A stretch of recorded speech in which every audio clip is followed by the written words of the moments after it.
Good morning. Anong ulam nyo? Akin? Ano nga ba ulam ko? Yan, ulam ko.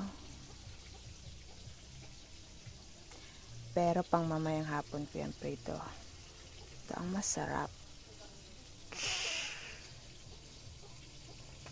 Siguradong makakaubos ako ngayon ng maraming kanin. Ang sarap ng paksiw. So guys, kakain tayo sa abot ng makakaya ng ating tiyan. Kaso mukhang maparami ako dahil paborito ko to eh. Paksiw. Paksiw. Paksiw. Kain tayo guys. Bye!